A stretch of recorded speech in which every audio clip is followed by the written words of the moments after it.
Você é daqueles que acha que todos os verbos irregulares em inglês, aqueles terminados em ED, possuem a mesma pronúncia? Você não está sozinho nesse erro. Para isso, eu vim te ajudar a sair definitivamente dessa transferência comum que nós brasileiros fazemos do português para o inglês na hora de pronunciar.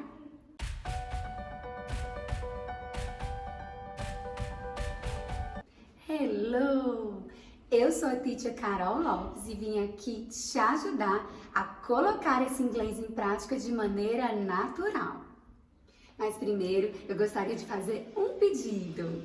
Se você gosta das minhas aulas, dá o seu like. Se você tiver gostado dessa, compartilha, ativa as notificações do sininho e faz com que essas aulas e o meu trabalho possa ser mais conhecido e mais aproveitado por mais gente.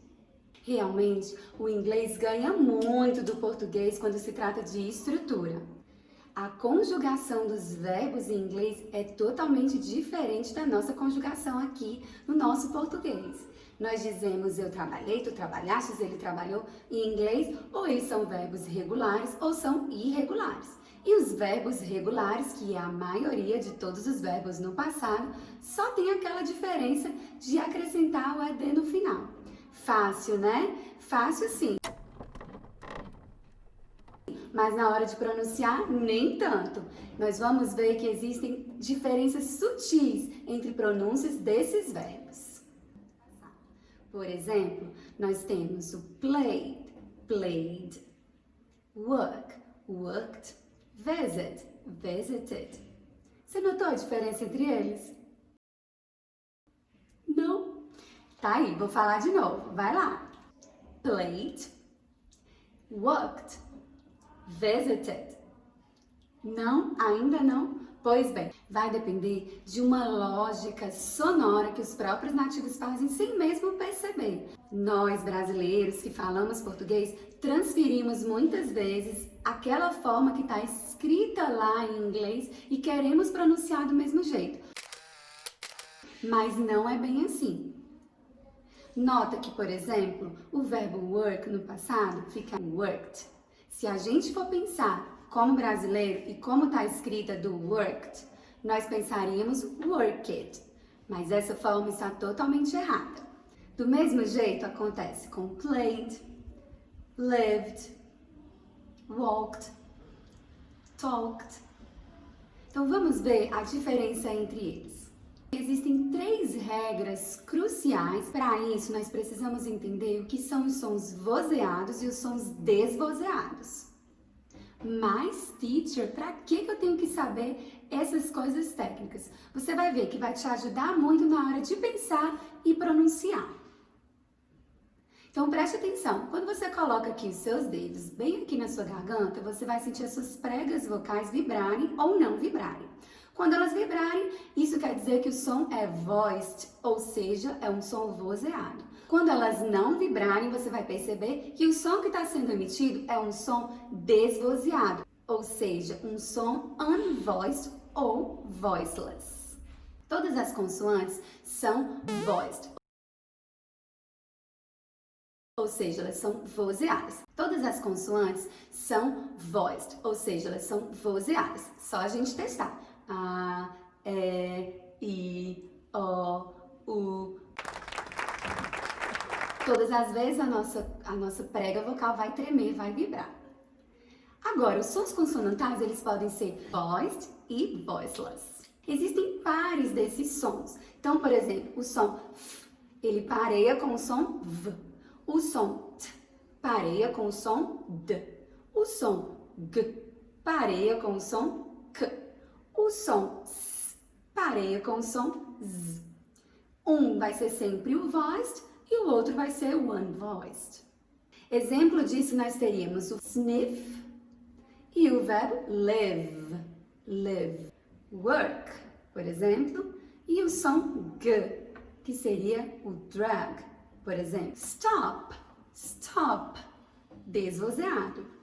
Rob, rob, você vai sentir tremendo, vozeado. Então, eu vou trazer aqui as 3 regras de pronúncia na finalização desses verbos. Regra number 1. Então, todos os sons vozeados, nós vamos usar a mesma lógica. Se ele termina com um som vozeado que vibra nas suas cordas vocais, quando você for pronunciar o ED, o som também vai ser vozeado. D, D. Por exemplo, called, played, listened, controlled, climbed, joined, studied, married, copied. Às vezes a gente se engana com esse som, ele não é um som ed, ele vai ser sempre um som d. Vamos à nossa regra number 2. Nós vamos finalizar o som dos verbos que terminam com o som desvozeado. Por exemplo, work, worked, stop, stopped, miss, missed, provoke, provoked. E a terceira regra, todos aqueles verbos que terminam com um D ou com T. Mas, teacher, se termina com um D, é vozeado, D. Se termina com T, é desvozeado, T. Isso é verdade.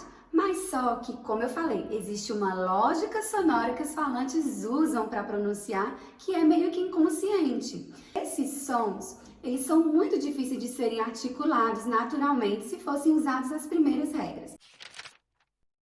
Want, wanted. Não dá para você falar wanted. Attend, attended. Não dá para você falar attended. Visit, visited.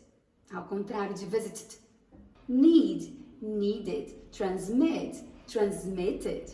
Start, started. Create, created. Ah, teacher, então como é que eu vou gravar todas essas regras na minha cabeça? Eu vou ficar pensando regra 1, regra 2, regra 3? Não, você vai fazer a lógica sonora que os nativos usam para se articularem. Lembrando que se ele termina com o som vozeado, que dá a vibração, a finalização vai ser D, vozeado. Se ele termina com o som desvozeado, a finalização vai ser T, com o som desvozeado. E se ele termina com D ou com T, a finalização vai ser ed, para facilitar a pronúncia. Uma coisa muito importante, os adjetivos. Nós estamos falando aqui de verbos. Essas regras se aplicam a verbos. A maioria dos adjetivos que terminam com ed, a gente pensa que é verbo, mas é adjetivo, podem seguir a mesma regra que nós acabamos de falar. Mas existem exceções. Exemplo disso, nós temos o adjetivo naked, outro adjetivo wicked, que significa perverso. E um terceiro adjetivo que faz parte dessa exceção seria crooked, crooked, que significa torto. Preste atenção, se fosse o verbo entortar, por exemplo, aí ele vai para a regra dos verbos, crooked.